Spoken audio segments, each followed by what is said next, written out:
بسم اللہ الرحمن الرحیم۔ سورہ نحل کی آیت نمبر 89 سے ہم کو آج کا سبق شروع کرنا ہے۔ اعوذ باللہ من الشیطان الرجیم، بسم اللہ الرحمن الرحیم۔ وَيَوْمَ نَبْعَثُ فِي كُلِّ أُمَّةٍ شَهِيدًا، اور یاد رکھو اس دن کو جب ہم اٹھائیں گے ہر امت میں سے ایک گواہ کو،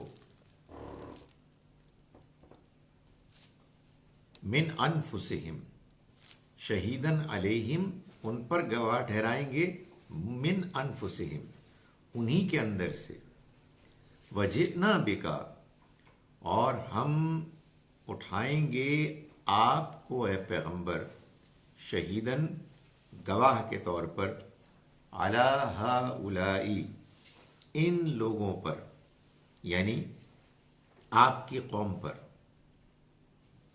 اللہ تعالیٰ یہ فرما رہے ہیں کہ قیامت کے روز جن جن قوموں پر اللہ نے اپنے پیغمبروں کو، اپنے گواہوں کو دین کے بھیجا، وہ قیامت کے روز اٹھیں گے اور ان کے خلاف گواہی دیں گے، یعنی ان لوگوں کے خلاف کہ جنہوں نے اللہ کے پیغام کو اللہ کے پیغمبروں سے، اللہ کے دین کے نمائندوں سے سن لیا، پا لیا، مگر انہوں نے اس کا انکار کیا۔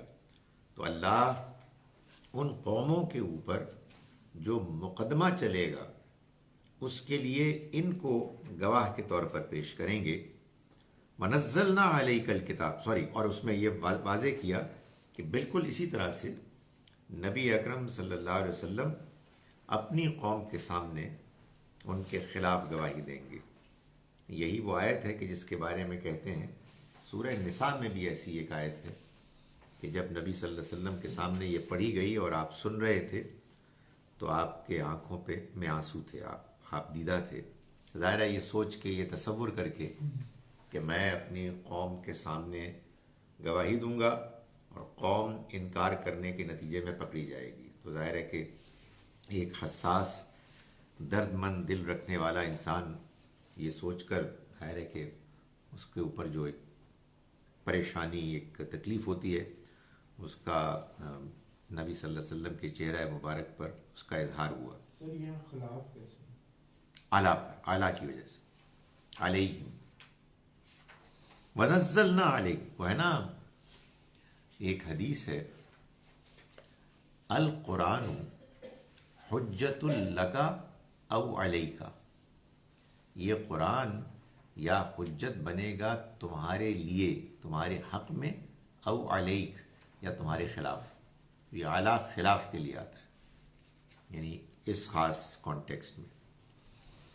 وَنَزَّلْنَا عَلَيْكَ الْكِتَابَ، اور ہم نے نازل کی آپ کے اوپر اے پیغمبر یہ کتاب، تِبْيَانًا لِكُلِّ شَيْءٍ، جو ہر چیز کو کھول دینے والی ہے، وَهُدًى، اور ہدایت ہے، وَرَحْمَةً، اور رحمت ہے، وَبُشْرَى لِلْمُسْلِمِينَ، اور خوشخبری ہے مسلمانوں کے لیے۔ یعنی یہ کتاب اللہ کی طرف سے اس لیے آئی ہے کہ جو مذہب دین کے معاملے میں وہ باتیں ہیں جن پر کہ انسان غیر واضح ہے، جن کے بارے میں وہ اختلاف کرتا ہے، یہ کتاب ان کو واضح کرتی ہے، یعنی ان میں سے ہر چیز کو واضح کر دیتی ہے۔ اللہ کے بارے میں، آخرت کے بارے میں، دین شریعت کے بارے میں، جو موٹے موٹے بڑے بڑے معاملات ہیں جن کے الجھنے کی وجہ سے انسان گمراہ ہوتا ہے، یہ کتاب اس کو واضح کر دیتی ہے۔ اگر کوئی چھوٹی موٹی چیز ہے جو واضح نہیں ہوئی، ظاہر ہے کہ یہ اللہ کا فیصلہ ہے کہ اس کے بارے میں کوئی ایسا مسئلہ بھی نہیں ہے، وہ کوئی اتنی اہم چیز بھی نہیں ہے۔ اہم معاملات کے بارے میں اللہ نے واضح فرما دیا ہر چیز کو، جس کے نتیجے میں کیا ہوا، یہ ہدایت بن گئی. یعنی اس دنیا میں یہ رہنمائی ہے، اور یہ دنیا کی رہنمائی آخرت میں ان کے لیے رحمت بنے گی. اور یہی وہ خوشخبری ہے جو یہ کتاب دے رہی ہے مسلمانوں کو. یہ اللہ تعالیٰ بیان کرنے کے بعد اب معلوم ہوتا ہے کہ انکار کرنے والوں کو یہ کہہ رہے ہیں کہ تم کس چیز کا انکار کر رہے ہو، تم کس چیز کی مخالفت کر رہے ہو، اس پیغام کی. اس پیغام کا تو حال یہ ہے کہ ان اللہ یامر بالعدل، اللہ تو عدل کا حکم دے رہا ہے، بل احسان اور احسان کا، وایتاء ذی القربی اور رشتہ داروں کو دینے کا، دیتے رہنے کا، وینہا عن الفحشاء اور وہ روکتا ہے فحش سے، بے حیائی سے، والمنکری اور برائی سے، والبغی اور سرکشی سے، یعظکم وہ تمہیں نصیحت کرتا ہے، لعلکم تذکرون تاکہ تم یاد دہانی حاصل کرو. یہ وہ آیت ہے کہ جو ہم جمعے میں ہر جمعے کو سنتے ہیں. اس میں کوئی شک نہیں ہے کہ جمعے کے خطبے میں اس کا انتخاب ایک بڑی حکیمانہ بات ہے. یہ گویا کہ اللہ کے دین، اس کی شریعت کا خلاصہ ہے. اللہ نے اپنے دین میں جو کچھ بھی باتیں بیان کی ہیں وہ انہی 6 اللہ کے ہدایات کی تفصیل ہے. 3 اوامر اور 3 نواہی، 3 پازیٹیو باتیں کی گئی ہیں اور 3 چیزوں سے روکا گیا ہے. یہ سب اصولی ہیں. پہلی بات جس کا حکم اللہ دیتا ہے وہ ہے عدل، انصاف. یعنی جس کا جو حق بنتا ہے، جو جس چیز کو ڈیزرو کرتا ہے، اس کو وہ ملنی چاہیے، چاہے وہ کمزور ہو، چاہے وہ مضبوط ہو، چاہے وہ امیر ہو، چاہے وہ غریب ہو، چاہے وہ دوست ہو، چاہے وہ دشمن ہو. جس کا جو حق بنتا ہے اسے وہ حق ملنا چاہیے. یہ ہمارے دین کی بنیاد ہے، اصل چیز ہے. اس کو اللہ تعالیٰ نے اور جگہوں پر مزید واضح کیا ہے کہ یہ انصاف ہے کہ جس کی ہمیں گواہی دینی ہے. یعنی نہ صرف یہ کہ اس کو کرنا ہے، بلکہ اس کو ایسے کرنا ہے کہ ہم انصاف کریں اور پھر کرتے ہوئے اللہ کے گواہ بن جائیں. اللہ کی طرف سے انصاف کی توقع کیا ہے، لوگ ہمیں دیکھ کر اس سے اندازہ کریں. اور اللہ تعالیٰ نے پھر یہ واضح فرمایا ہے کہ یہ اس وقت بھی کرنا ہے جب کہ اس کے نتیجے میں آپ کے اپنے مفادات پر زد پڑے، والدین کے مفادات پر زد پڑے، رشتہ داروں کے مفادات اس سے مجروح ہوں، تب بھی کرنا ہے. اور دوسری جگہ اس کو ایک دوسرے پہلو سے واضح کیا کہ یہ تب بھی کرنا ہے جب کہ اس کے نتیجے میں دشمن کو فائدہ پہنچے. تو یہ پہلا حکم ہے. سر یہ والی بات جو ہے یہ مسلمانوں کو بتائی گئی ہے فالو کرنے کی، مگر ہمیں پتہ ہے کہ اپیرنٹلی کوئی نہیں کر رہا، نہ نارمل یعنی کہ چھوٹے گروپس میں بھی اور اسٹیٹ لیول پہ بھی نہ مسلمانوں نے کبھی نہیں اس کو پریکٹس کی. تو کیا اللہ تعالیٰ نے یہ بات ایز اے کمیونٹی ہمیں سمجھائی ہے یا انڈیویجولی؟ کیا دونوں ساتھ. صحابہ کرام میں، خلفائے راشدین کے زمانے میں تو اس کی بڑی اعلیٰ مثالیں ہیں، لیکن اس کے بعد یہ بات صحیح ہے کہ مسلمان بھول گیا.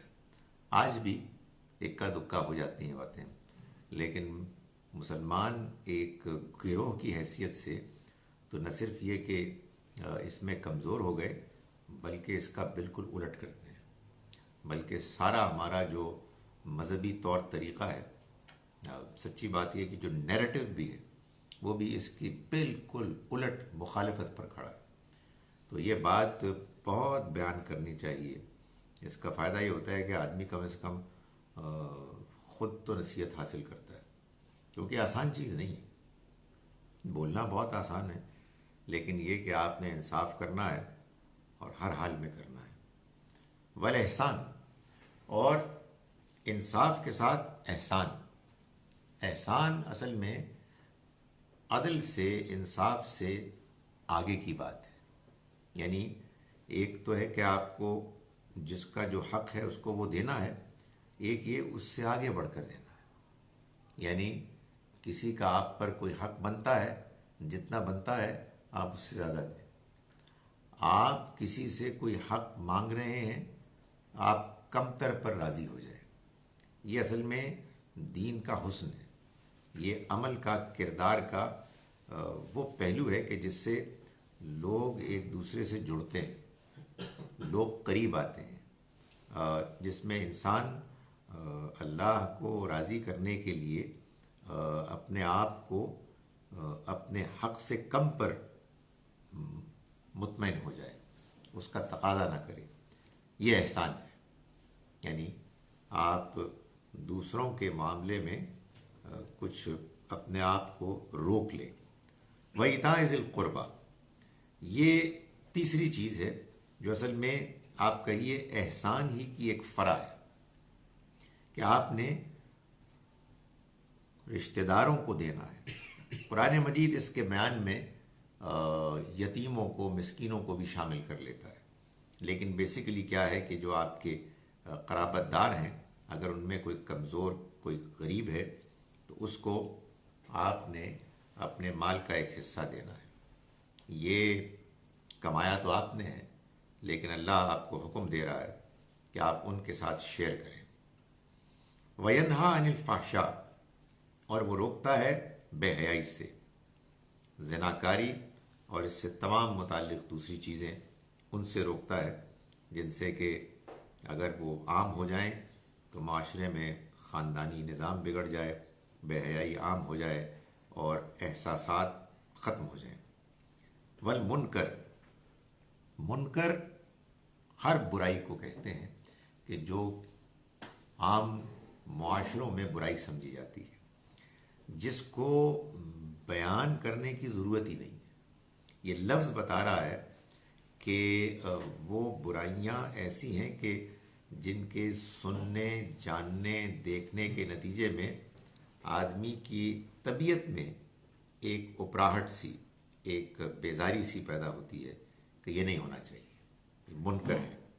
یعنی آدمی کی طبیعت بیزار ہوتی ہے اس سے۔ یہ معلوم ہوتا ہے کہ اللہ کی طرف سے انسان کے اندر اس کی فطرت میں جو ایک انڈرسٹینڈنگ ہے، کلیئرٹی ہے کہ یہ چیزیں بری ہیں، اس کی ایک لمبی فہرست ہے۔ ظاہر ہے آپ بیان کرنا شروع کریں تو وہ ختم نہیں ہوگی، جھوٹ بولنا، تکلیف پہنچانا، تانے دینا وغیرہ وغیرہ، تو وہ اس کو روکا ہے۔ والبغی، اور سرکشی، یعنی آگے بڑھ کر اپنی طاقت، اپنی حیثیت کا غلط استعمال کرتے ہوئے دوسروں کا حق ان سے چھین لینا، ان سے اللہ تعالیٰ روکتے ہیں۔ یہ سب جو باتیں ہیں، اللہ کا دین اور اس کی شریعت اسی کی وضاحت ہے۔ جو احکام بھی ہیں وہ ان میں سے کسی ایک یا دوسرے کے ساتھ جڑتے ہیں۔ فرمایا یعظکم لعلکم تذکرون، وہ تمہیں نصیحت کرتا ہے تاکہ تم یاد دہانی حاصل کرو، یاد دہانی حاصل کرو اس حقیقت کی کہ یہ وہ باتیں ہیں کہ جو تمہاری فطرت کا تقاضا ہے۔ تم نے اگر ان کو چھوڑ دیا ہے تو اصل میں تم نے اپنی فطرت کو چھوڑ دیا ہے۔ اللہ تمہیں یاد دہانی کرا کر تمہاری فطرت کی حقیقت، اس کی جو اس کے اندر جو موجود واضح ریئلائزیشنز ہیں، انڈرسٹینڈنگز ہیں، ان کو تم پر ایک مرتبہ پھر واضح کر رہا ہے۔ یہ بات بیان کر دی، اور معلوم یہ ہوتا ہے کہ یہ آیہ مبارکہ سورہ کے درمیان میں آئی ہے۔ ادھر بات ہو رہی تھی پہلے مشرکین سے۔ یاد ہوگا آپ کو کہ ہم نے کئی مثالیں پڑھیں جو بیان ہوئیں اس مقصد کے لیے کہ یہ بات واضح کی جائے مشرکین پر کہ یہ شرک جو کرتے ہیں یہ فطرت کے خلاف ہے۔ غلام کی مثال دی جو گونگا ہے، بہرا ہے، جاتا ہے، کوئی خیر لے کر نہیں آتا، تو بڑی وضاحت کے ساتھ اللہ تعالیٰ نے اس بات کو بیان کیا کہ شرک یہ ایک ناقابل قبول ایک رویہ ہے، اور یہ انہوں نے اپنی طرف سے اس کو گڑھا ہے، اس کی کوئی حقیقت نہیں ہے۔ اب یہ معلوم ہوتا ہے کہ سورہ مبارکہ کا دوسرا حصہ، اس میں خاص طور پر اللہ تعالیٰ اس امت قوم کے رویے کو بیان کر رہے ہیں کہ جو مشرکین کو سپورٹ کر رہے تھے، ان کو تھپکی دے رہے تھے، اس وجہ سے کہ ان کو یہ خیال تھا کہ اگر یہ پیغام، یہ دعوت مکے ہی میں ختم ہو جائے تو یہ سب سے اچھا سلوشن ہے، یعنی ان کے نقطۂ نظر سے، وہ یعنی یہودیوں نے اس وجہ سے خود منظر عام پر سامنے آنے سے پہلے یہ کوشش کی کہ وہ پس منظر میں رہتے ہوئے اسلام کو فیصلہ کن نقصان پہنچا دیں۔ تو اللہ تعالیٰ نے ان کو اس سورہ مبارکہ میں پھر خطاب کیا، یعنی نمایاں کر کے اور واضح کیا کہ تم جو کچھ کر رہے ہو یہ در حقیقت اللہ سے کیے ہوئے وعدے کی خلاف ورزی ہے۔ تو فرمایا وَأَوْفُوا بِعَهْدِ اللَّهِ، اور تم اللہ کے ساتھ عہد کو پورا کرو۔ یہ اب یہودیوں سے، خاص طور پر اہل کتاب سے کہا جا رہا ہے۔ یہ کیسے معلوم ہوا؟ یہ آپ دیکھیں گے آگے پوری بات اسی کو واضح کر رہی ہے، یعنی ان سے بات مکمل کرنے کے بعد اور اللہ کے دین کی بنیاد کو بیان کرنے کے بعد اب اللہ تعالیٰ ان کو کہہ رہے ہیں کہ اے اہل کتاب، تم بھی اللہ کے ساتھ عہد کو پورا کرو جو تم نے اس سے کیا۔ وَلَا تَنْقُضُوا الْأَيْمَانَ بَعْدَ تَوْكِيدِهَا، اور تم اپنی قسموں کو ان کے مضبوط کرنے کے بعد ان کو مت توڑو، ان کے باندھ لینے کے بعد تم ان کو مت نظر انداز کرو، مت توڑو۔ وَقَدْ جَعَلْتُمُ اللَّهَ عَلَيْكُمْ كَفِيلًا، جبکہ تم نے اللہ کو اپنے اوپر گواہ ٹھہرا لیا تھا۔ یہ اصل میں بیان ہے، یہ اشارہ ہے ان موسیٰ علیہ السلام کے ذریعے سے اور دوسرے پیغمبروں کے ذریعے سے جو بنی اسرائیل کے ساتھ اللہ نے عہد لیا تھا کہ وہ اللہ کے پیغام شریعت کو بھی فالو کریں گے اور بعد میں آنے والے پیغمبر کو مانیں گے، ان کا ساتھ دیں گے اور دنیا والوں کو ان کے بارے میں بتائیں گے۔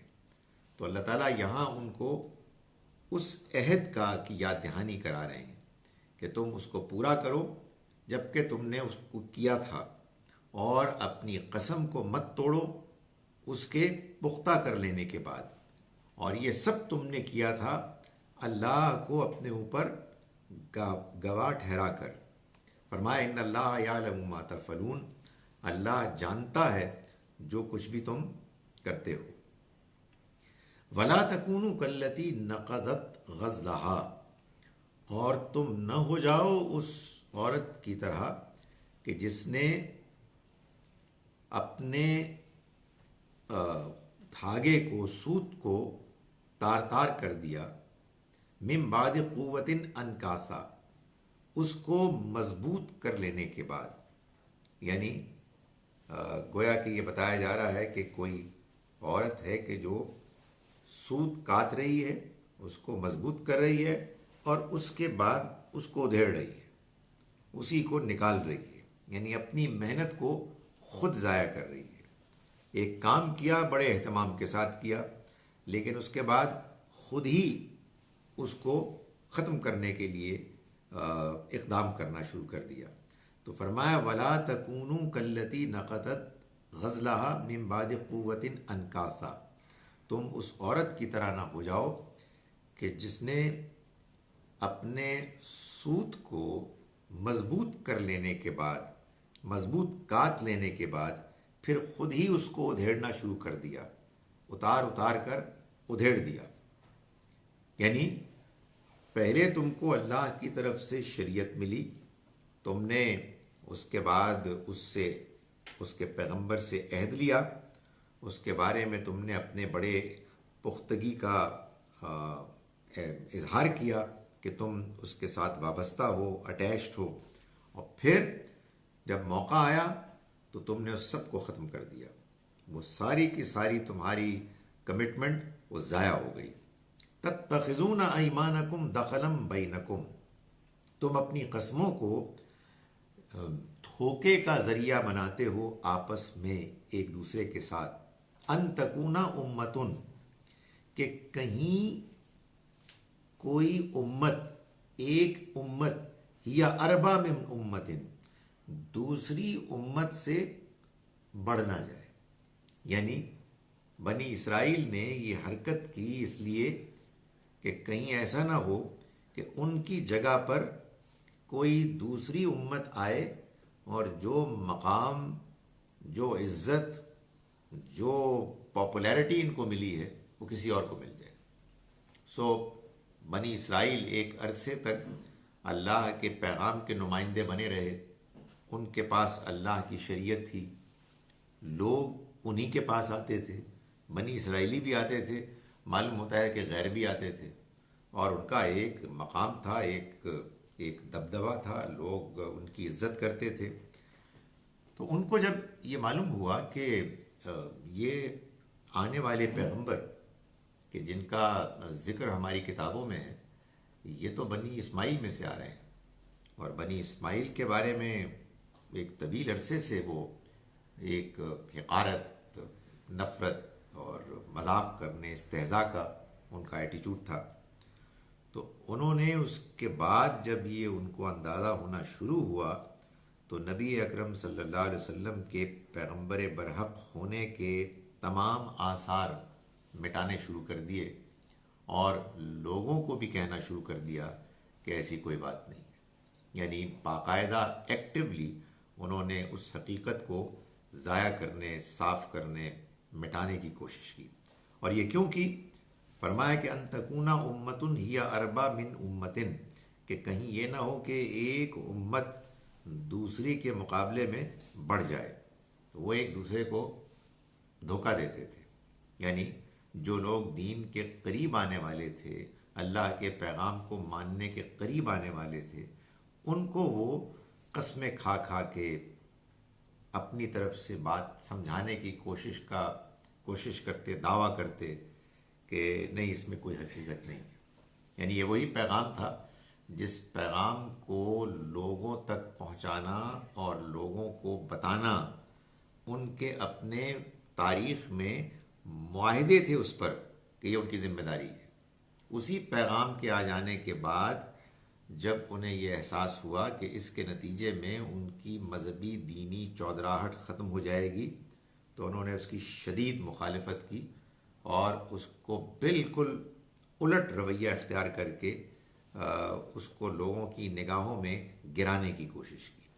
فرمایا انما یبلوکم اللہ بہ، اللہ تو اس کے ذریعے سے تمہاری آزمائش کر رہا۔ یعنی یہ سب تو اللہ نے کیا اس لیے کہ تم آزمائے جاؤ۔ اللہ کی آزمائش ہوتی ہی ایسی ہے۔ آپ کو اگر کبھی کسی معاملے میں کوئی عزت عروج ملتی ہے تو پھر اس کے بعد کوئی اور آپ کے مقابلے میں آ جاتا ہے، اور اللہ پھر آزماتا ہے کہ وہ دیکھے کہ بندہ کتنا دیانتدار ہے، حق پسند ہے۔ اور یہ تو اللہ تعالیٰ نے خاص طور پر ان کی آزمائش کے لیے کیا، ورنہ وہ چاہتا تو ایک ہی خاندان کو جاری رہنے دیتا، لیکن اس نے ان کو آزمایا اس کے ذریعے سے۔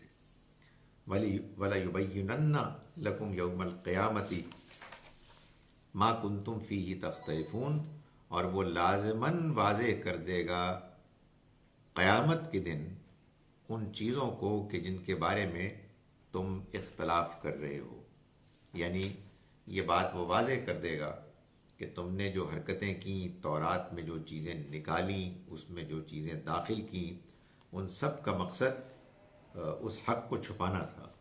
تو آج تو تم یہ اس طریقے سے کر رہے ہو کہ تمہارا خیال ہے کہ گویا کہ کسی کو معلوم نہیں ہے، مگر اللہ قیامت کے روز ان سب حقائق کو سامنے لے آئے گا۔ وَلَوْ شَاءَ اللَّهُ لَجَعَلَكُمْ أُمَّةً وَاحِدَةً، اور اگر اللہ چاہتا تو تم سب کو ایک ہی امت بنا دیتا۔ وَلَٰكِنْ يُضِلُّ مَن يَشَاءُ وَيَهْدِي مَن يَشَاءُ، مگر وہ جس کو چاہتا ہے گمراہ کرتا ہے، اور جس کو چاہتا ہے وہ ہدایت دیتا ہے۔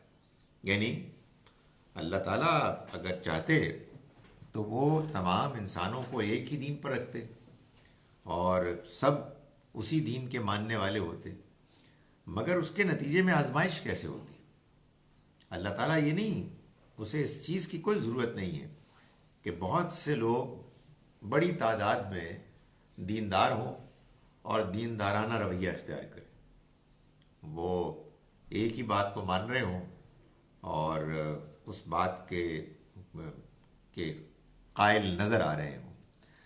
اس سے جو انسان کو اللہ نے ارادہ دیا ہے، اختیار دیا ہے، اور اس میں جو اس کے اندر جو آزمائشیں ہوتی ہیں پھر وہ نہیں ہو سکتی، اس لیے کہ جب آپ کے سامنے کوئی چیلنج ہی نہیں آتا تو آپ کے اندر کی اصل حقیقت، آپ کا اصل جوہر وہ نمایاں نہیں ہوتا۔ زندگی اگر بغیر اضطراب کے گزر رہی ہے اور سب کچھ نارمل ہے تو یہ کیسے معلوم ہوا کہ یہ بندہ کیسا ہے؟ جب سارے کے سارے لوگ ایک ہی طرح کے ہیں، ایک ہی چیز کو مان رہے ہیں، کوئی اختلاف ہی نہیں ہو رہا، تو پھر یہ کیسے معلوم ہوا کہ اختلاف میں، شدید اختلاف میں، کون ہے کہ جو ڈیسنٹ ہے، کون ہے کہ جو شریف ہے، کون ہے کہ جو دوسروں کی عزت کا پھر بھی خیال رکھتا ہے، اور کون ہے کہ جو ذرا سے اختلاف میں دوسروں کو ذلیل کرنے لگتا ہے اور پگڑی اچھالنے لگتا ہے؟ یہ کیسے پتہ لگے گا؟ یہ کیسے معلوم ہوا کہ کون انسان ہے کہ جو شریف انسان ہے اور کون انسان ہے کہ جو کمینہ انسان ہے؟ جب تک کہ اختلاف نہ ہو، جب تک کہ مذہب کے معاملے میں لوگ ایسے مختلف ادوار سے نہ گزریں کہ جن ادوار میں کہ گزرنے کے نتیجے میں آدمی کو معلوم ہوتا ہے کہ جو کل تک میں نے مانا تھا وہ آج غلط نظر آ رہا ہے، جو کل تک میں جس پر عمل کر رہا تھا آج مجھ پر واضح ہو رہا ہے کہ وہ تو غلط تھا۔ اسی سے کردار معلوم ہوگا نا، ورنہ آپ جس چیز پر پیدا ہوئے، پیدائش سے لے کر موت تک وہی چیز ہوتی رہی، تو یہ تو کوئی آزمائش ہی نہیں۔ آزمائش تو یہی ہے کہ آپ کے سامنے ایک نئی بات آ رہی ہے جو آپ کے پہلے کے جو کچھ بھی سوچ تھی، انڈرسٹینڈنگ تھی، اس سے ٹکرا رہی ہے، تو پھر یہ معلوم ہوگا کہ آپ کتنے حق پسند ہیں۔ ورنہ تو وہی ہوگا کہ جو آپ نے مجھے سنایا کہ جی وہ تو وہ والی باتیں کر رہے ہیں جو ہم پہلے سنتے چلے آ رہے تھے، اس کے خلاف تو ہم نہیں سن سکتے۔ بھائی اگر وہ باتیں غلط ہیں تو ان کی غلطی واضح ہونی چاہیے، اور اگر باتیں صحیح ہیں تو پھر ان کو نظر انداز کرنے کا کیا مطلب ہے؟ تو یہ اللہ تعالیٰ قرآن مجید میں یہی نہیں بار بار بتا رہے ہیں کہ اگر اللہ چاہتا تو تم سب کو ایک ہی امت بنا دیتا، مگر اس نے یہ چاہا کہ تمہیں وہ آزادی دے، اور آزادی کے نتیجے میں دیکھے کہ تم میں سے کون صحیح رویہ اختیار کرتے ہیں، اور وہ یضل من یشاء، وہ گمراہ کرتا ہے جن کو چاہتا ہے۔ یعنی جو وہ دیکھتا ہے کہ اس آزادی کا غلط استعمال کر رہے ہیں، وہ آزادی پانے کے بعد اس رویے کو اختیار کر رہے ہیں کہ جو گمراہی کی طرف جانے والا ہے، تو اللہ پھر ان کے لیے گمراہی کا راستہ کھول دیتا ہے۔ وَيَهْدِي مَن يَشَاءُ، اور وہ ہدایت دیتا ہے جن کو چاہتا ہے، یعنی اپنے ہدایت دینے کے قانون کے مطابق جو ہدایت کی توقعات پر پورا اترتا ہے، جو ہدایت کے معاملے میں قربانی دینے کے لیے تیار ہے۔ فرمایا وَلَا تُسْأَلُنَّ عَمَّا كُنْتُمْ تَعْمَلُونَ، اور وہ لازماً تم سے سوال کرے گا ان چیزوں کے بارے میں کہ جو تم کیا کرتے تھے، تمہارے اعمال کے بارے میں۔ وَلَا تَتَّخِذُوا أَيْمَانَكُمْ دَخَلًا بَيْنَكُمْ، دیکھو تم لا تتخذوا ایمانکم، مت بناؤ اپنی قسموں کو، دخلاً بینکم، ایک دوسرے کو دھوکہ دینے کا ذریعہ، یعنی قسمیں کھا کھا کر لوگوں کو باور کرانا کہ یہ دین ٹھیک نہیں ہے، یہ جو پیغام پیش کیا جا رہا ہے اللہ کا پیغام نہیں ہے۔ سر ایک یہاں پر سر جی سر اس میں بہت زیادہ ہوتا ہے، ہمیشہ اسی پہ آ کر ہماری بات ہوتی ہے، لیکن وَلَٰكِن يُضِلُّ مَن يَشَاءُ، مگر وہ گمراہی میں ڈالتا ہے جو گمراہ ہونا چاہے۔ ایسا نہیں ہو سکتا اس کا کہ یہ ترجمہ میں من یشاء جسے یعنی یہ اللہ کی طرف ہے یا ان لوگوں کی طرف بھی رخ ہو سکتا ہے کہ جو گمراہ ہونا چاہ رہے ہیں؟ دیکھیں بات یہ ہے کہ جو نتیجہ ہے وہ تو وہی ہے۔ جی ایک عبارت میں ترجمہ ہے، عبارت میں ترجمہ یہی ہے کہ اللہ گمراہ کرتا ہے، یضلو کا فاعل اللہ ہے، من نہیں ہے۔ یہ میں اس لیے کہہ رہا ہوں کہ قرآن مجید نے بعض جگہ اس کو کھول بھی دیا ہے، فَيُضِلُّ اللَّهُ مَن يَشَاءُ۔ اب کیا کریں گے؟ اس لیے یعنی قرآن مجید کو جب ہم ترجمہ کرتے ہیں، اس کا مفہوم سمجھتے ہیں اس کی عبارت سے، تو سب سے پہلے اس کے الفاظ کیا کہہ رہے ہیں وہ دیکھنا ہوگا، اور وہ بھی ظاہر ہے کہ قرآن کے اپنے جو شواہد ہیں، قرائن ہیں، ان سے دیکھا جائے گا۔ تو بات رزلٹ کے طور پر وہی ہے کہ اللہ ہے کہ جو گمراہ کرتا ہے، اور کن کو کرتا ہے؟ جن کو جو خود گمراہ ہونا چاہتے ہیں، یعنی جو ہدایت نہیں چاہتے۔ یہ لوگوں کو جو دوسرا ترجمہ کرنے کی ضرورت پیش آئی، وہ اس لیے آئی کہ وہ کہتے ہیں کہ اللہ کا گمراہ کرنا یہ بات سمجھ میں نہیں آتی۔ بات یہ ہے کہ اللہ میاں کو کرنے دے جو کرتا ہے، اور بتانے جو بتا رہا ہے اپنے بارے میں، وہ یہ بتا رہا ہے کہ وہ گمراہ ان لوگوں کو کرتا ہے، یعنی ان لوگوں کے لیے گمراہی کا راستہ کھول دیتا ہے جو گمراہ ہونا چاہتے ہیں، جنہوں نے رویہ غلط اختیار کیا۔ یہ آپ اپنی اللہ کے بارے میں انڈرسٹینڈنگ اللہ کے کلام میں کیوں امپوز کر رہے ہیں، جبکہ اللہ کا کلام کہہ رہا ہے یضل اللہ، اللہ گمراہ کرتا ہے۔ تو اب اس کا ترجمہ کیا کریں گے؟ تو اس لیے پہلے تو دیانتداری سے اللہ کے کلام کا ترجمہ وہ کرنا چاہیے جو کلام کا ترجمہ ہے، جس میں کہ آپ کی اوپینین ہی نہیں ہے، اس کے بعد دیکھ لیں گے مطلب اس کا کیا ہے۔ تو یہاں اس میں یضلو کا جو فاعل ہے یا من ہے یا اللہ ہے۔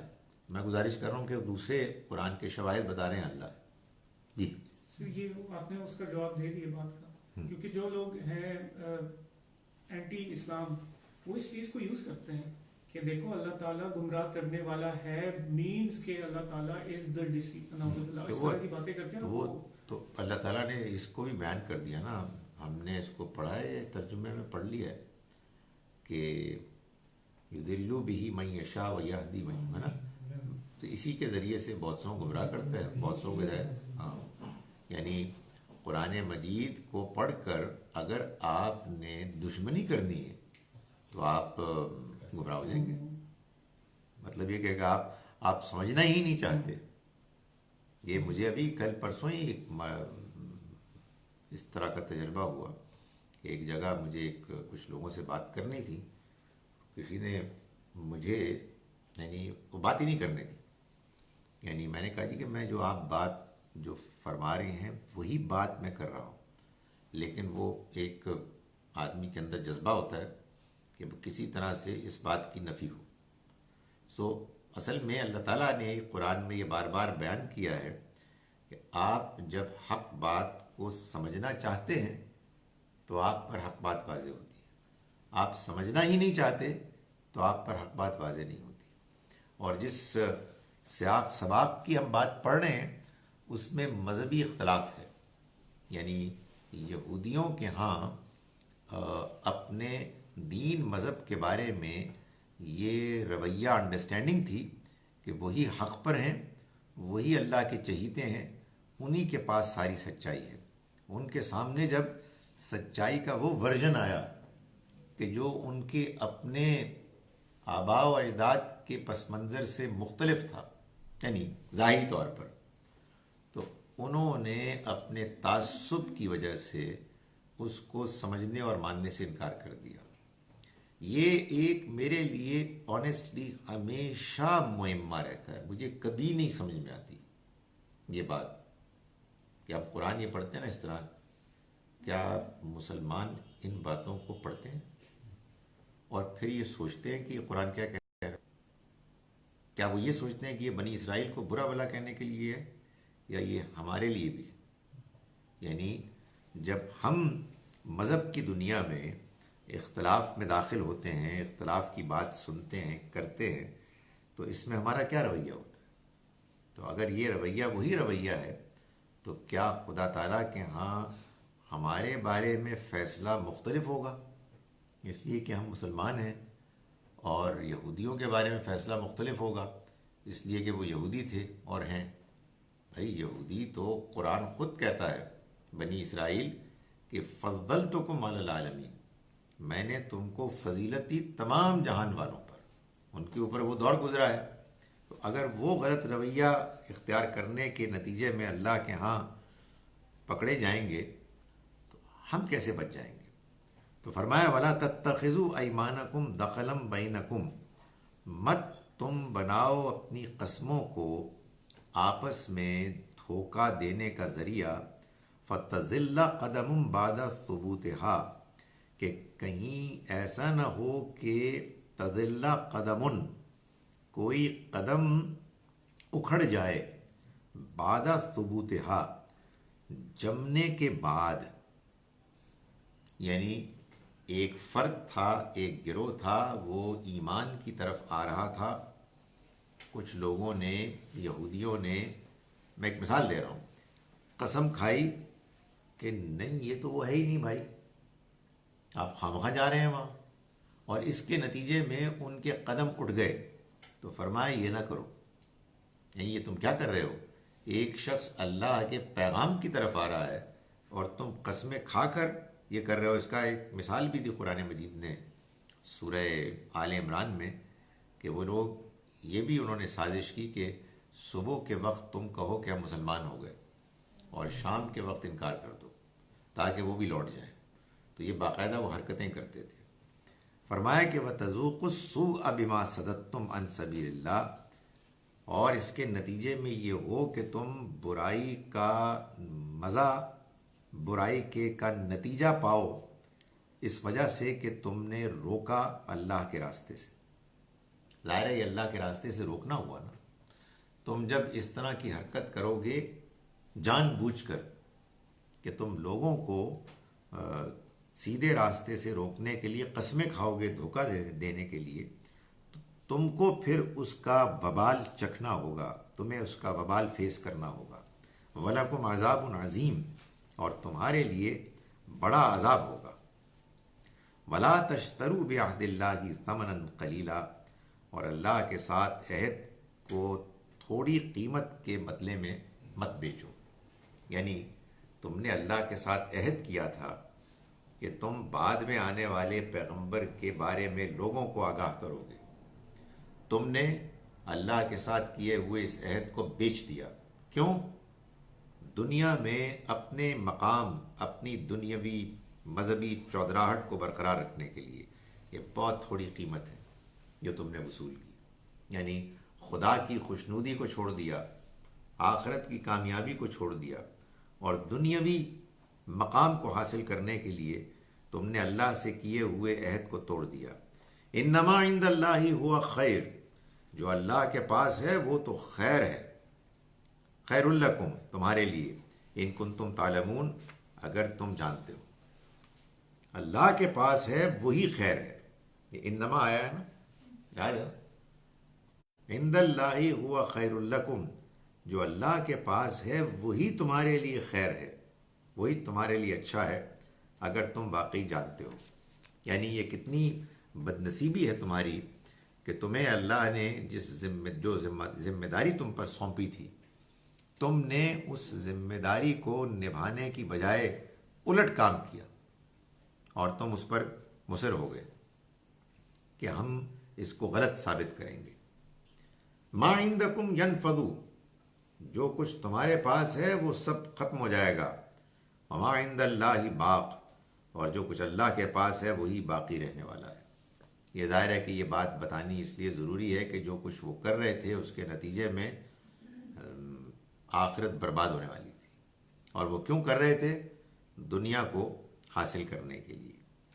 معلوم ہوا کہ دنیا حاصل کرنے کا مطلب صرف دولت کی لالچ نہیں ہے، اس سے بڑھ کر بعض اوقات اپنی بڑائی، چودراہٹ، یہ بھی ایک دنیا کی ٹیمپٹیشنز میں سے ایک بڑی ٹیمپٹیشن ہے، اور مذہبی چودراہٹ.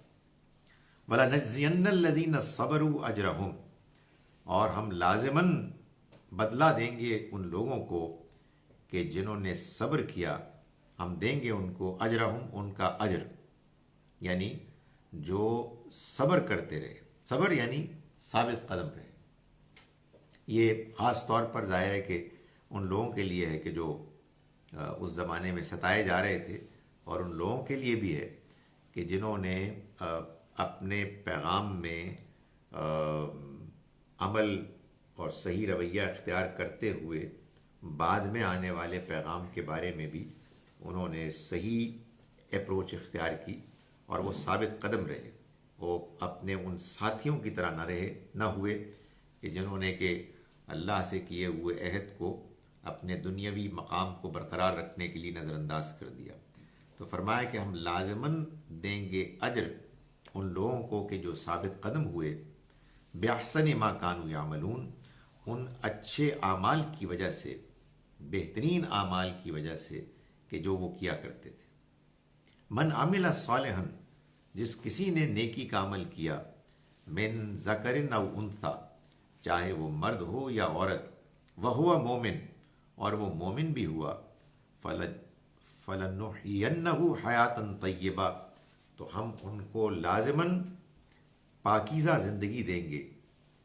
وَلَنَجْزِيَنَّهُمْ أَجْرَهُمْ، اور ہم لازماً ان کو اجر دیں گے ان کا، بِأَحْسَنِ مَا كَانُوا يَعْمَلُونَ، ان کے بہترین اعمال کا، ان کے ان اعمال کے بدلے میں ان کو اجر دیں گے جو انہوں نے بہترین کیے آخرت میں. یہ جو وَلَنُحْيِيَنَّهُ حَيَاتًا طَيِّبَةً ہے، یہ تو معلوم ہوتا ہے کہ بہترین زندگی ہے، پاکیزہ زندگی، دنیا میں بھی اور آخرت میں بھی. اس لیے کہ انسان جب ایمان کے ساتھ صحیح رویہ اختیار کرتے ہوئے دنیا کی زندگی گزارتا ہے، چاہے اس کو زندگی میں مشکلات آئیں، مگر اللہ کی طرف سے ایک اطمینان ہوتا ہے، ضمیر مطمئن ہوتا ہے اس کے مقابلے میں کہ جو بظاہر بڑی آسائش کی زندگی گزار رہا ہو، لیکن اس کے اندر خلش ہوتی ہے، تنگی ہوتی ہے، ضمیر کی ملامت ہوتی ہے.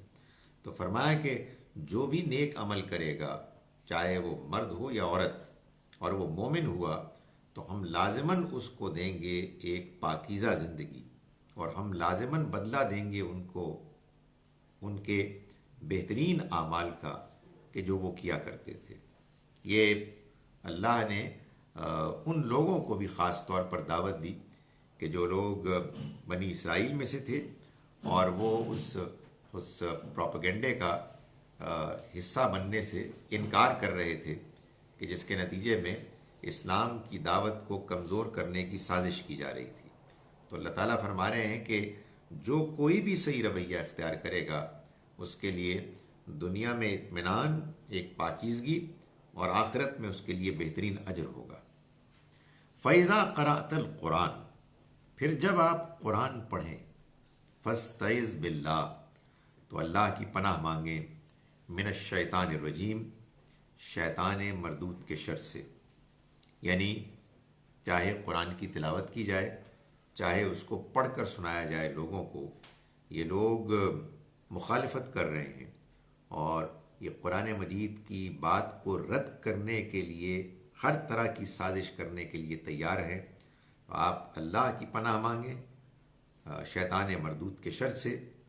انہو لیس لہ سلطان، وہ اسے کوئی اختیار حاصل نہیں ہے، علی الذین آمنوا، ان لوگوں کے خلاف کہ جو ایمان لائے، وعلی ربہم یتوکلون، اور جو اپنے رب ہی پر بھروسہ رکھتے ہیں.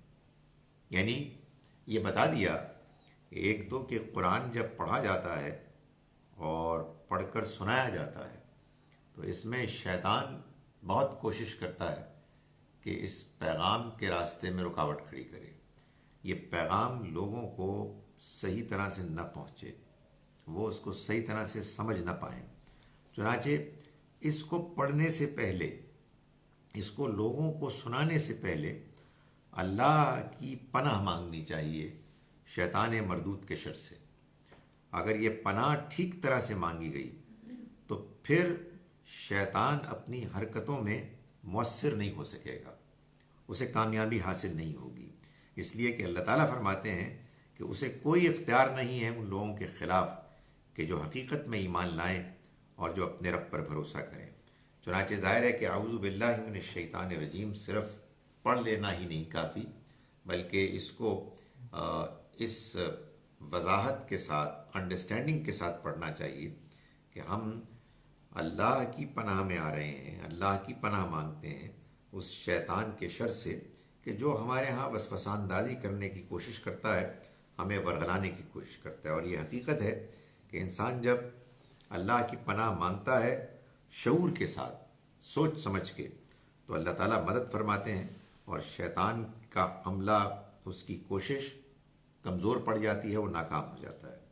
فرمایا انما سلطانہ علی الذین یتولونہ، اس کا زور تو انہی لوگوں کے اوپر مؤثر ہوتا ہے یتولونہ، جو اس سے دوستی رکھتے ہیں، والذین هم بہ مشرکون، اور جو اس کے ساتھ یعنی اللہ کے ساتھ شریک ٹھہراتے ہیں، یعنی جنہوں نے غلط رویہ اختیار کیا، جو اس کے وسوسہ اندازی کے نتیجے میں جو کچھ خیالات پیدا ہوتے ہیں ان میں دلچسپی لینے لگتے ہیں، وہ اس سے دوستی گانٹتے ہیں، ان کا جو ان پر جو حملہ ہے وہ کامیاب ہوتا ہے۔ لیکن جو چوکس چوکنے ہو جاتے ہیں اور اللہ کی پناہ مانگتے ہیں، شیطان کا وار ان کے اوپر مؤثر اور کارگر نہیں ہوتا۔ یہ قرآن مجید نے بار بار بتایا ہے کہ شیطان کا حملہ ابتدا میں تو سبھی پر ہوتا ہے، کچھ لوگ اس کے اس ابتدائی کارروائی سے چوکس ہو کر اللہ کی پناہ مانگتے ہیں تو اللہ پھر ایسے لوگوں کو ان سے اس کے شر سے محفوظ کرتا ہے، اور کچھ لوگ ہیں کہ جو اس کے وار کو پسند کرتے ہیں اور اس سے دوستی کرتے ہیں، اس کے نتیجے میں وہ انہیں دور گمراہی میں لے جاتا ہے۔ ظاہر ہے کہ یہ امتحان ہے کہ جو سب کے ساتھ ہے، اس لیے اس معاملے میں آدمی جب یہ محسوس کرے کہ اس کے اوپر شیطان کا حملہ ہوا ہے تو وہ اللہ کی پناہ مانگے اور شعور کے ساتھ مانگے، تو اللہ تعالیٰ اس کے حملے سے محفوظ کرتا ہے۔ اس موقع پر ظاہر ہے کہ اللہ تعالیٰ اہل ایمان کو بھی یہی تلقین کر رہے ہیں، اور جو حملہ شیطان نے اہل کتاب پر، یہود پر، بنی اسرائیل پر کیا ہے، انہیں بھی اس بات کی تلقین کر رہے ہیں کہ وہ اپنے آپ کو شیطان کے اس وسوسہ اندازی سے بچائیں اور صحیح راستے کو اختیار کریں۔ آئیے ان آیات کا ترجمہ ایک مرتبہ پھر ہم دیکھ لیتے ہیں۔ ہم نے آیت نمبر 89 سے آج کا سبق شروع کیا، 89 سے۔ اعوذ باللہ من الشیطان الرجیم، بسم اللہ الرحمن الرحیم۔ وَيَوْمَ نَبْعَثُ فِي كُلِّ أُمَّةٍ شَهِيدًا، اور یاد کرو اس دن کو کہ جب ہم ہر امت میں سے ایک گواہ کھڑا کریں گے، شہیدن علیہم من انفسہم، خود انہی کے اندر سے، وجئنا بکا شہیدن علی ہؤلاء، اور ہم آپ کو گواہ کے طور پر کھڑا کریں گے اے پیغمبر ان کے سامنے۔ ونزلنا علیک الکتاب، اور ہم نے نازل کی آپ پر یہ کتاب، تبیاناً کھول کر واضح کرنے والی، لکل شیء ہر چیز کو، وہدی ورحمہ، اور یہ ہدایت ہے اور رحمت ہے، وبشریٰ للمسلمین، اور مسلمانوں کے لیے خوشخبری سنانے والی ہے۔ ان اللہ یأمر بالعدل، اس میں تو اللہ حکم دیتا ہے عدل کا، والاحسان اور احسان کا، وایتاء ذی القربہ اور رشتہ داروں کو دینے کا، وینہا عن الفحشاء والمنکر والبغی اور روکتا ہے فحش سے، برائی سے اور سرکشی سے، یعظکم لعلکم تذکرون وہ تم کو نصیحت کرتا ہے تاکہ تم یاد دہانی حاصل کرو، وَأَوْفُوا بِعَهْدِ اللَّهِ اور اللہ کے عہد کو پورا کرو، اذا عَحَدتُّم جب تم اس کو کر بیٹھو، وَلَا تَنقُضُوا الْأَيْمَانَ بَعْدَ تَوْکِیدِهَا اور قسم کو مت توڑو اس کے مضبوط ہو جانے کے بعد، وَقَدْ جَعَلْتُمُ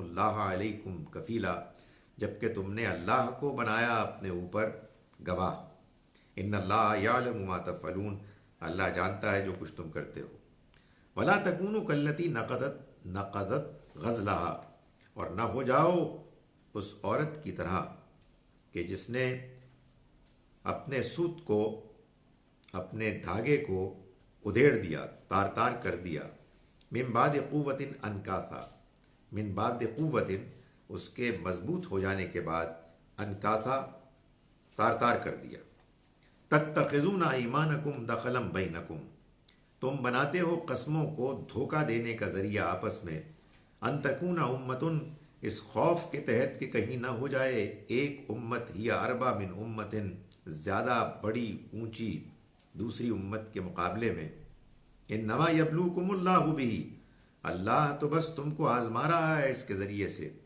وَلَيُبَيِّنَنَّ لَكُمْ اور وہ بالکل واضح کر دے گا تمہارے لیے، یوم القیامت قیامت کے دن،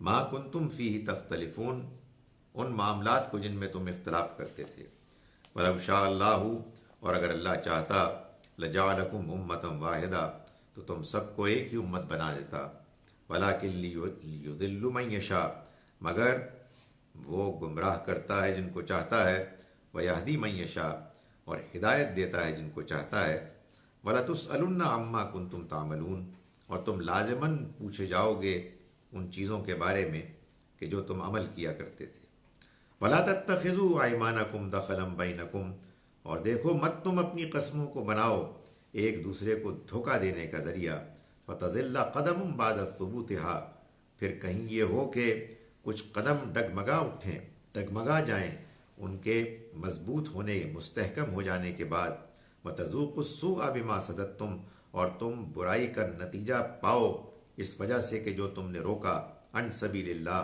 اللہ کے راستے سے، وَلَكُمْ عَذَابٌ عَظِيمٌ اور تمہارے لیے بڑا عذاب ہوگا، وَلَا تَشْتَرُوا بِعَهْدِ اللَّهِ ثَمَنًا قَلِيلًا اور مت تم بیچو اللہ کے عہد کو تھوڑی قیمت کے ذریعے کے بدلے، انما عند اللہ هو خیر جو اللہ کے پاس ہے وہی تو بہترین ہے، لکم تمہارے لیے، ان کنتم تعلمون اگر تم واقعی جانتے ہو، ما عندکم ینفد جو تمہارے پاس ہے وہ تو ختم ہونے والا ہے، وما عند اللہ باق اور جو اللہ کے پاس ہے وہ باقی رہنے والا ہے، وَلَنَجْزِيَنَّ الَّذِينَ صَبَرُوا اور لازماً ہم بدلہ دیں گے ان لوگوں کو کہ جو ثابت قدم رہے، اجرہم ان کے اجر کی صورت میں، بِأَحْسَنِ مَا كَانُوا يَعْمَلُونَ جو کچھ انہوں نے اعمال کیے ان میں سے بہترین کا بدلہ، من عمل صالحا جس نے کوئی نیکی کا عمل کیا، من ذکر او انثی چاہے وہ مرد ہو یا عورت،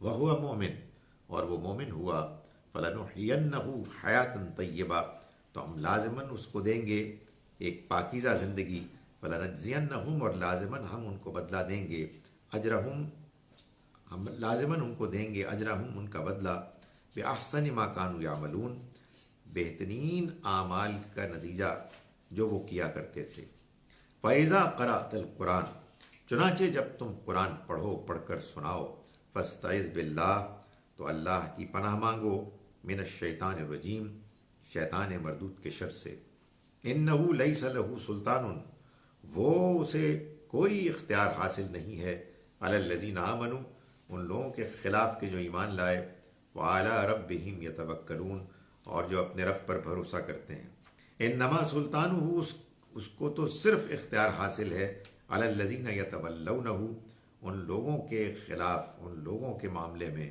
کہ جو اس سے دوستی رکھتے ہیں، والذین هم بہ مشرکون اور ان کے معاملے میں کہ جو اس کے ساتھ شریک ٹھہراتے ہیں. اقول قولی ھذا واستغفر اللہ. جی جی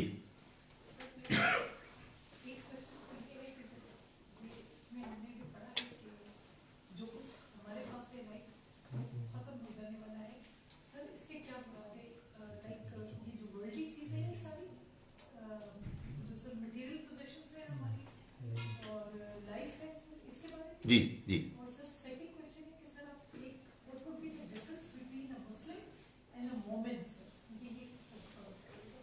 دیکھیں، بات یہ ہے کہ جو سادہ اس کا جواب ہے کہ مسلمان اور مومن میں کیا فرق ہے، وہ یہ ہے کہ ایک مسلمان وہ ہے کہ جو مسلمان کہلاتا ہے، جو کلمہ پڑھتا ہے،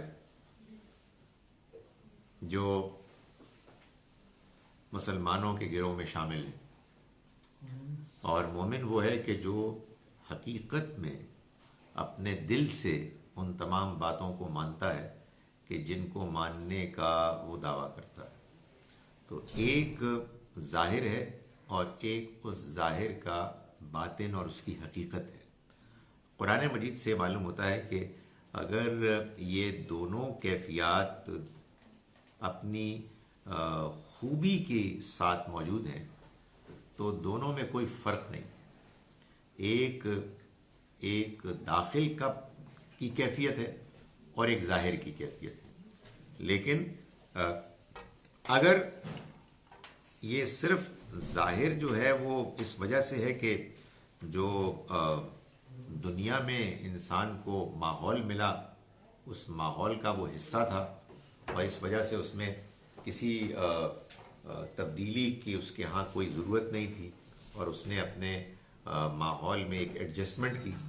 چونکہ وہ مسلمان تھا، مسلمان کہلایا، لیکن مسلمان ہونے کے باوجود اس نے اپنے اندر مومنانہ خوبیاں صفات پیدا نہیں کی، تو پھر ظاہر ہے کہ پھر وہ صرف مسلمان ہوگا، مومن نہیں ہوگا. تو اللہ کا وعدہ آپ کہیے آخرت کی کامیابی کے بارے میں وہ مومن کو ہے، مسلمان کو نہیں. یعنی جو اپنے دل میں اسلام کی حقیقت کا کچھ حصہ اس نے پیدا کیا اور اس نے اس کو اختیار کیا. اللہ سے اپنے گناہ کی معافی مانگنے کے بعد وہ کون سا عمل ہے کہ جو گناہ کے احساس کو کم کرتا ہے؟ وہی معافی. اگر آپ نے وہ معافی ٹھیک طرح سے مانگی ہے اور آپ نے ارادہ کیا ہے کہ آپ اس کو آئندہ نہیں کریں گے، تو اللہ تعالیٰ آپ کے دل سے اس کا احساس نکال دے گا. اگر آپ کے اندر سے وہ احساس نہیں نکلتا تو آپ پھر معافی مانگیں اور مانگتے چلے جائیں. اصل میں وہ احساس آپ کے اندر اس لیے آ رہا ہے کہ اللہ تعالیٰ یہ چاہتے ہیں کہ آپ اور معافی مانگیں. اس لیے کہ توبہ استغفار اگر پورے خلوص نیت کے ساتھ کی جائے تو اس کے بعد اللہ تعالیٰ اس کو قبول کر لیتے ہیں، جس کا ایک ظاہری اس کی انڈیکیشن یہ ہے کہ آپ کو اطمینان ہو جاتا ہے کہ اللہ نے اس کو قبول کر لیا. لیکن فرض کیجئے کہ کسی وجہ سے آپ کا وہ احساس برقرار ہے تو پھر اپنی معافی مانگنے کے عمل کو بھی آپ برقرار رکھیں. سورہ فرقان کی جو آیت میں آتا ہے یہ جی ومن تاب وآمن وعمل عمل صالحا، یہ عمل صالح جو ہے یہ اس توبہ کی شرط سے مشروط نہیں ہو جاتی؟ بالکل مسعود. دیکھیں کہ وہ توبہ کر کے اور پھر عمل صالح ہی اس کا بدل، یعنی توبہ کا مطلب یہی ہے کہ پلٹنا. آپ نے معافی مانگی، آپ کو شرمندگی ہوئی اور آپ نے یہ فیصلہ کیا کہ آپ آئندہ نہیں کریں گے اور آپ نے اپنے اعمال کو درست کر لیا. یہ آپ نے کام شروع کر دیا تو بس اللہ کی طرف سے آپ کو معافی مل گئی.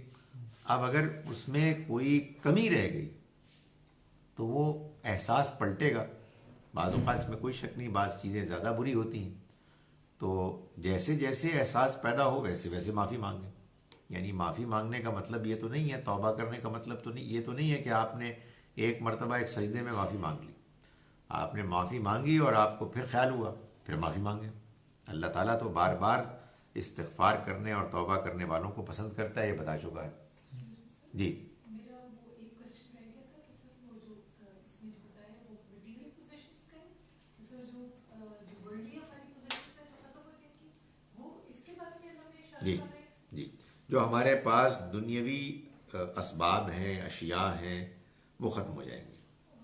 سر ایکسکیوز می، یہ بتائیں کہ سر انسان ہے جس طرح سر آل دا ٹائم سر آپ سے غلطی بھی ہوتی ہے اور سر سم ٹائمز آپ ریئلائز بھی کر لیتے ہیں اسٹریٹ اوے اور معافی بھی مانگ لیتے ہیں اور سم ٹائمز سر نہیں بھی ریئلائز کرتے.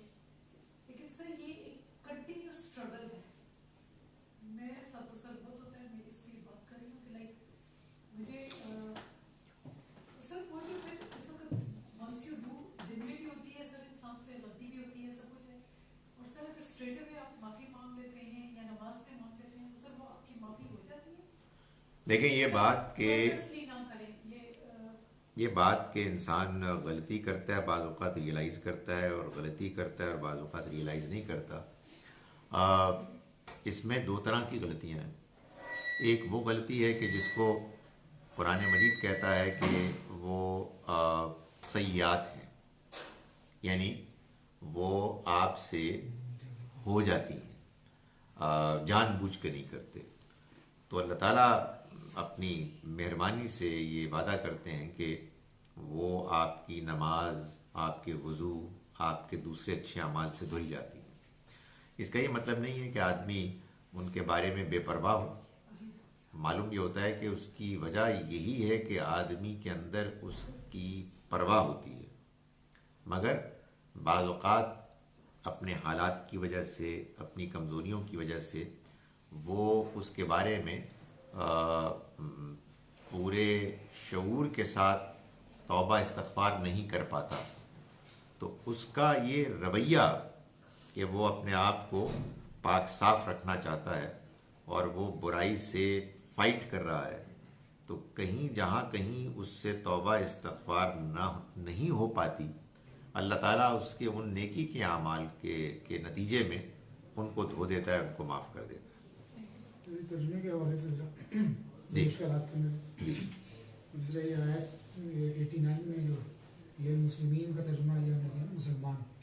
میرا سوال یہ تھا کہ صفت بھی ہے اور اسم بھی ایک طرح سے ٹیکنیکلی کہ جب مسلم ہم کہتے ہیں تو یہ ٹرم کے طور پر بھی اسم کے طور پر بھی استعمال ہوتا ہے، اور مسلم جو سرنڈر کر دینے والا یا فرما پر کیا تابع دار جس میں تو اس کا ترجمہ کیسے فرق کیا جائے؟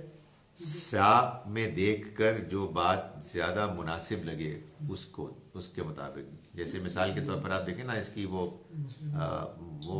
بہترین مثال ہے سورہ نساء کی آیت کہ یا ایھا الذین آمنوا آمنوا، یعنی اب ایک ہی وہ ہے ایکسپریشن ہے آمنو اور آمنو، لیکن ایک ابتدائی ایمان ہے اور ایک حقیقی ایمان ہے. اسی طرح سے اس میں کوئی شک نہیں ہے کہ مسلم بظاہر اسلام کو قبول کرنے والوں کے لیے بھی ہے اور سرنڈر کرنے والوں کے لیے بھی ہے، جیسے کہ ابراہیم علیہ السلام کے لیے آیا. تو یہ دیکھنا پڑے گا کہ یہ کہاں بات بیان ہوئی ہے اور اس کا کانٹیکسٹ کیا ہے. جیسے کہ اس کو بہت واضح کیا ہے مثال کے طور پر سورہ حجرات میں کہ قالت الاعراب آمنا، اعرابیوں نے، بدوؤں نے کہا کہ ہم ایمان لائے. قل لم تؤمنوا، ان سے کہو کہ تم ایمان نہیں لائے.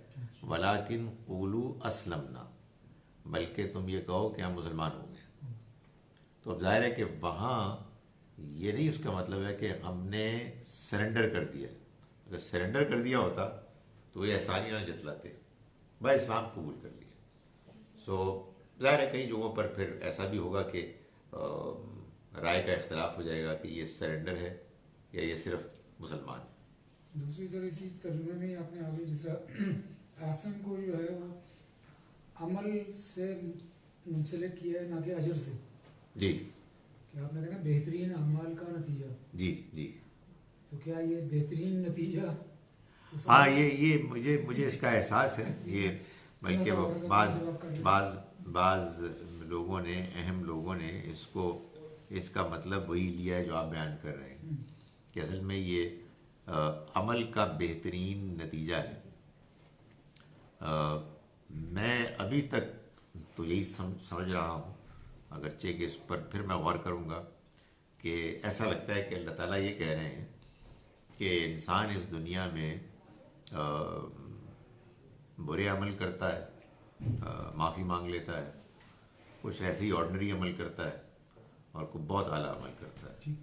تو اللہ تعالیٰ جو اس کے اعلیٰ اعمال ہیں ان کے اجر کا وعدہ کر رہا ہے، اللہ عالم.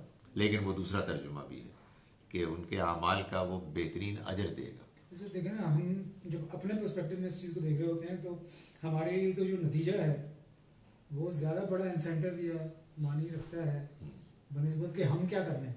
وہ تو اس نے جج کرنا ہے. یہ بات صحیح ہے، مگر آپ کی بات بھی یہ پوائنٹ نکلتا ہے کہ اگر اس نے اس کو بہترین قرار دے دیا تو پھر ہم کہ اس میں اور دوسرا خراب آ جانے والوں میں. وہ کہاں ہے، یہ غالباً سورہ اعراف میں ہے کہ وہ جب بندوں کو یہ کہے گا نا کہ یہ اصل میں تمہارے اعمال کا نتیجہ ہے، تو وہ ایک بہت بڑی نعمت ہوگی کہ یہ تم کو جو کچھ ملا ہے یہ اصل میں تمہارے عمل کا نتیجہ ہے.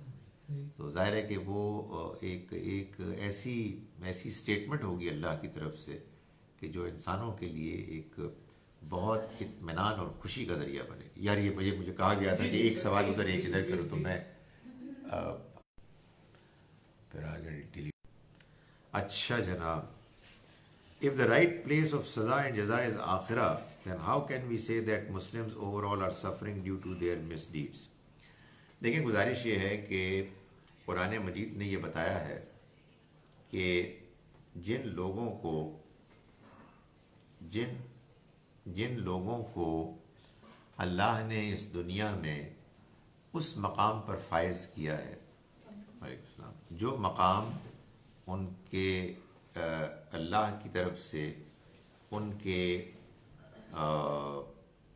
دنیا کے سامنے اللہ کے پیغام پیش کرنے کا ہے، ان کو اللہ تعالیٰ ایک خصوصی حیثیت دیتے ہیں.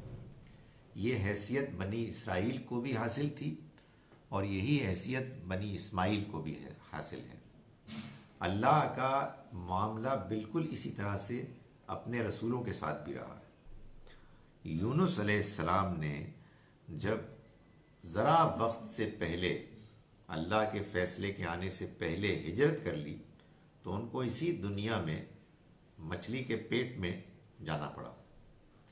بنی اسرائیل نے اللہ کے دین کے گواہ ہونے کے باوجود جب غلط رویہ اختیار کیا تو قرآن مجید نے ان کی سزاؤں کو تفصیل سے بیان کیا. یہی معاملہ بنی اسماعیل اور مسلمانوں کے ساتھ بھی. یہ ضروری نہیں ہے کہ یہ معاملہ باقی قوموں کے ساتھ ہو. یہ جو اللہ تعالیٰ کی طرف سے افراد اور گروہ بنتے ہیں گواہ، ان کی گواہی کا مطلب یہی ہوتا ہے کہ وہ اچھا کریں گے تو وہ دنیا ہی میں کامیاب نظر آئیں گے، سرخرو نظر آئیں گے، غالب نظر آئیں گے. برا کریں گے تو دنیا میں وہ سزا پا کر دنیا والوں کے سامنے ایک عبرت کا نشان بنیں گے.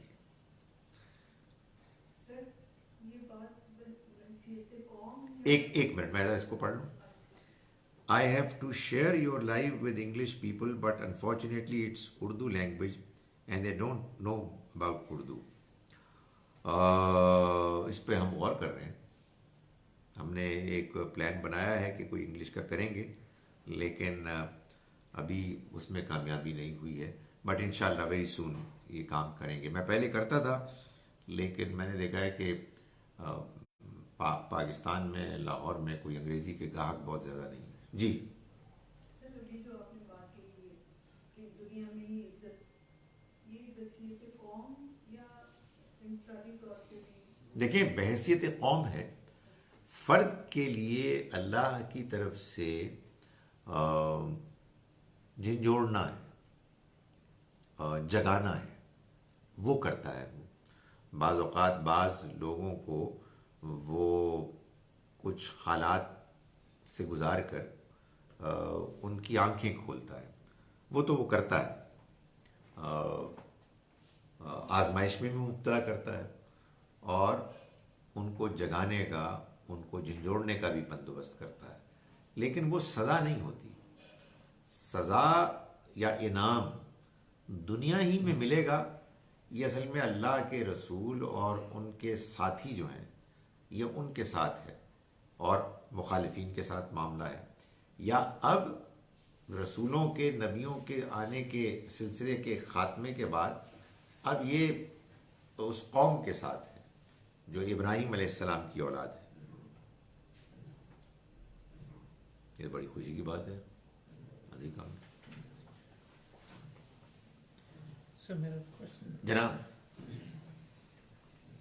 سر، یہ آیت نمبر 100 جو ہم نے پڑھی آج، جی، سر اس میں تو یہ بہت بڑی سویپنگ سٹیٹمنٹ ہے کہ شیطان کا حملہ ہی صرف ان لوگوں پہ ہو سکتا ہے جو کہ اس کے دوست ہیں. دوست کا مطلب ہے کہ پریفر کرتے ہیں شیطان جو اس کو دوست بناتے ہیں. جی جی، اور یا جو یعنی کہ اس کو شریک اللہ تعالیٰ. سر یہ تو بہت بڑی اسٹیٹمنٹ ہے. دو پاسبلٹیز. ایک پاسبلٹی یہ ہے کہ ایک آدمی نے شیطان کو دوست بنایا. یہ دوستی ٹیمپرری بھی ہو سکتی ہے، یہ دوستی پرماننٹ بھی ہو سکتی ہے. یعنی جو آدمی جس وقت شیطان کو دوست بنائے گا، دوست بنانے سے کیا مراد ہے؟ ظاہر ہے کہ اب ہم ان شیطانوں کو دوست تو نہیں بنا سکتے کہ جو جن ہیں، جو ہمارے اندر وسوسہ اندازی کرتے ہیں. اس کا مطلب یہی ہے کہ غصہ آیا مجھے اور اس نے آگے کہا کہ اس کو ایک گالی دو، اور میں نے کہا ویری گڈ آئیڈیا ہے، اور میں نے دے دی، تو میں نے اس کو دوست بنا دیا. تو مجھے غصہ آیا اور اس نے مجھے یہ کہا کہ تم یہ کرو، اور اس وقت میں نے اللہ کی پناہ مانگ لی، غائب ہو جائے گا. یہ ایک کیٹیگری ہے. اور دوسری کیٹیگری وہ ہے کہ جو اللہ کے ساتھ لوگوں کو شریک، اوروں کو شریک ٹھہراتے ہیں، تو شیطان پھر ان کو اٹھا کے تو پھر لے جاتا ہے وادیوں میں. ادھر تو پھر کوئی پروٹیکشن ہے ہی نہیں نا. موسیٰ کو بھی جب فرعون نے تانا دیا تھا نا کہ بھائی تم تو بہت ناشکری ہو نا، ہم نے تو تم پہ یہ احسان کیا اتنے عرصے تم ہمارے ساتھ پلے بڑے، اور پھر اس کے بعد تم نے ہمارے نفس کو بھی مارا، اور اس کے باوجود اب تم پیغام لے کے آ گئے ہو. تو آپ نے ایک دم یہی بات کی کہ فوراً سے کہا ہاں اس وقت مجھ سے غلطی لمحے میں یہ غلطی ہوئی، اور شیطان کے غلبے میں آ گیا. سو وہ جب وہ آتا ہے تو اس کے بعد اگر آپ اس سجیشن کو مان لیتے ہیں کہ ٹھیک ہے یہ کرتے ہیں، تو آپ نے دوستی کر لی. اور اگر آپ نے اس موقع پر یہ بھانپ لیا کہ یہ تو شیطان ہے اور اللہ کی پناہ مانگی، غائب ہو جائے گا، تو یہ ایک کیس ہے، ایک کیٹیگری. دوسری کیٹیگری شرک کی ہے، تو معلوم ہوتا ہے کھلی چھوٹی ہے. جس نے اللہ کے ساتھ شریک ٹھہرا لیا کسی اور کو، تو وہ اس معاملے میں تو پھر شیطان اس کے ساتھ کھیلے گا، وہ نہیں بچے گا. اس لیے کہ مطلب وہ تو گیم سے ہی باہر ہو گیا نا. مطلب اس نے کہا کہ یار اب اللہ تعالیٰ کے ساتھ تو معاملات نہیں ہیں کسی اور کے پاس. تو میں لوگ پہلی کیٹیگری سے ہی افیکٹ ہوتے ہیں، مسلمان انکلوڈیڈ، نہیں دوسری سے بھی ہوتی ہیں. دوسری وہ تو شرک ہو گیا نا. اللہ تعالیٰ کو تو کسی کا شریک نہیں ٹھہرائیں گے مسلمان. بہت بڑی تعداد میں ٹھہراتے ہیں. میں تو روزانہ یعنی کہ if we go by the book, the definition of the book, تو پھر تو نہیں بک میں آپ مزار پہ جاتے ہیں اور صاحب مزار سے جا کے مانگتے ہیں تو وہ کیا ہے؟ توحید ہے. یہ تو واقعی لوگوں کو، مسلمانوں کو سمجھانا بڑا مشکل ہو گیا ہے. وہ کہتے ہیں جی کہ فاتحہ پڑھنے میں کیا ہے؟ تو وہی اس دن بھی کلاس میں یہی پوچھ رہا تھا کہ آپ وہاں جا کے فاتحہ پڑھنے میں انٹرسٹڈ کیوں ہیں، اور بائی دا وے فاتحہ ہوتی کیا ہے؟ تو اصل میں دیکھیں بات یہ ہے کہ یہ جو اہل کتاب مثال کے طور پر جو نصرانی ہیں، یہ جو شرک کرتے ہیں، یہ اس کو شرک مانتے تو نہیں، اس لیے کہ وہ کہتے ہیں یہ تو ہم تو نہیں، ہم تو توحید پر کاربند ہیں. وہ اللہ کو تین مانتے ہیں لیکن اس تین کو ایک مانتے ہیں. ہم کہتے ہیں کہ ہمارے بزرگ جو ہیں وہ ہم کو دیتے ہیں، خود نہیں دیتے، اللہ دیتا ہے، لیکن بزرگ دیتے.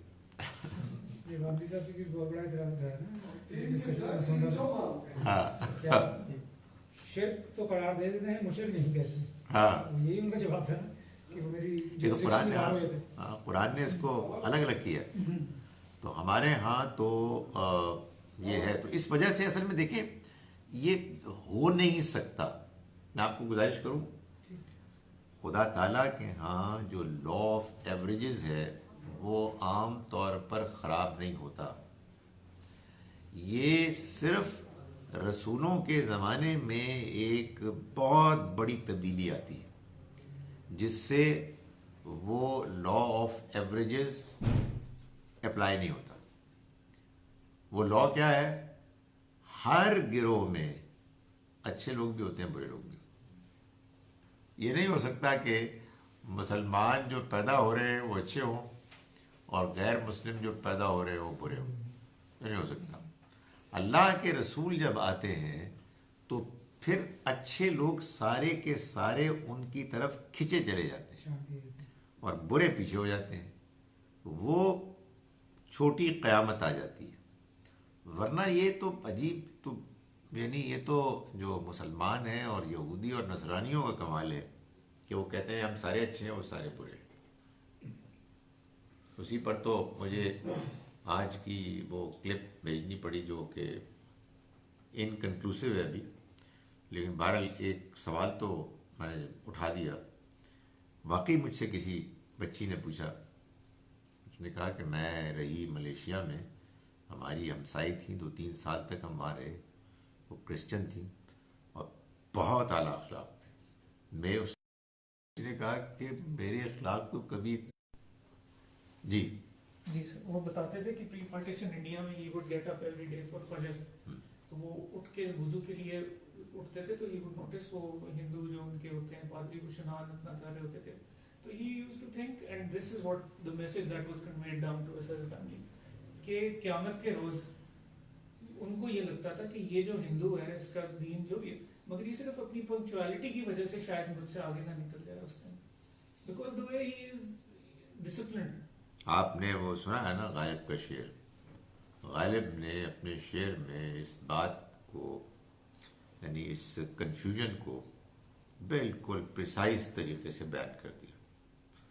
بریلینٹ مائنڈ جب کنفیوز ہوتی ہے تو کیا کمال کر دیتی ہے کہ وفاداری بشرط استواری, آپ کو وفادار ہونا چاہیے, کنسسٹنٹ, استواری.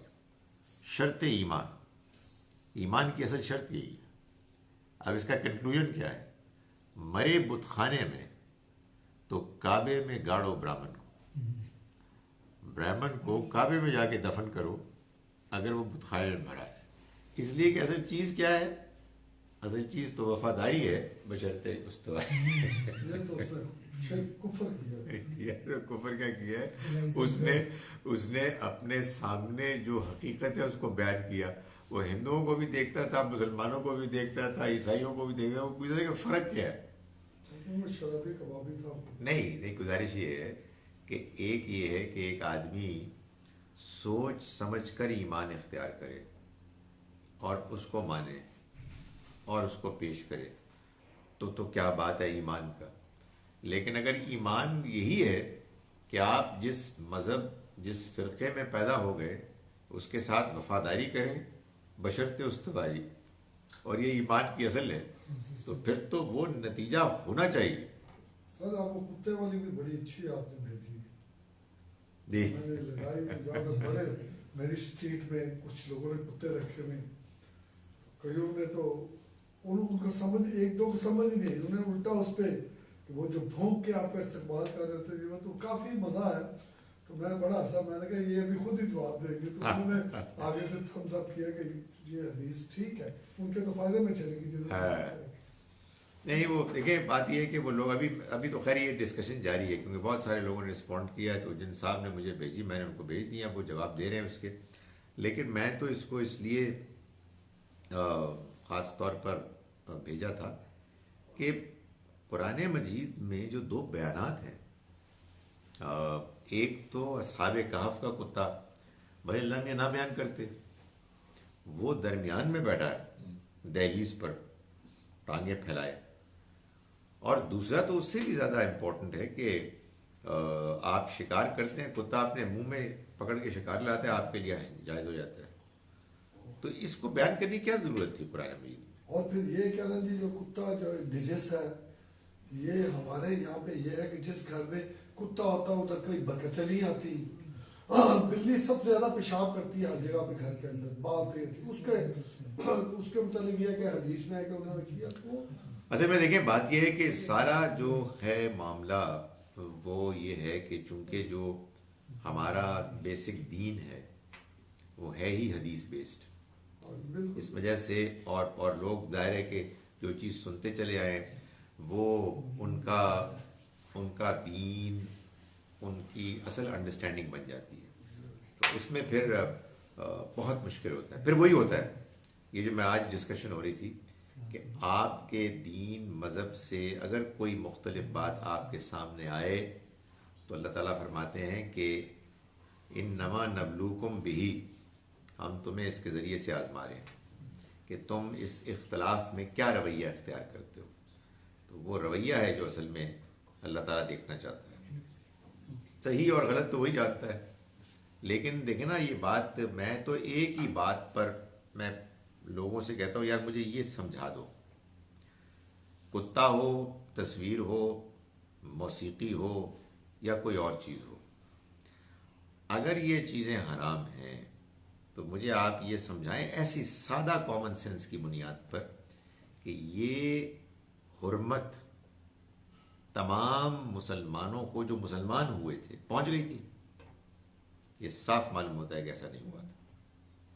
یعنی یہ بات کہ نبی اکرم صلی اللہ علیہ وسلم نے ایک بات بیان فرمائی، بات قرآن کے علاوہ، میں عمل کی بات نہیں کر رہا، عبادت کی، ایک بات بیان فرمائی، یہ طے شدہ بات ہے کہ وہ بات تمام صحابہ کرام کو نہیں پہنچی. یہ ہو ہی نہیں سکتا. میں اگلی نسلوں کی تو بات کر ہی نہیں رہا، میں صحابہ کرام کی بات کر رہا ہوں. خطبہ حجۃ الوداع بھی تمام صحابہ نے نہیں سنا، جو سب سے زیادہ سنی گئی بات ہے. اس لیے کہ قرآن اور سنت یہ سب کو پہنچ گیا، یہ محفوظ ہے. اس کے علاوہ جو کچھ بھی ہے وہ قرآن سنت کی وضاحت ہے، اور اس کو اس کی وضاحت ہی کے طور پر سمجھنا چاہیے. ورنہ آپ اس دین کو ماننے، اختیار کرنے اور پھیلانے کے عمل میں ہوں گے، میں جرم تو نہیں کہتا، عمل میں مبتلا ہو جائیں گے کہ جو اللہ کا دین ہے ہی. تو یہ بڑا مسئلہ ہے. یہ اسی طرح میں رات کو پڑھا تھا کہ حضرت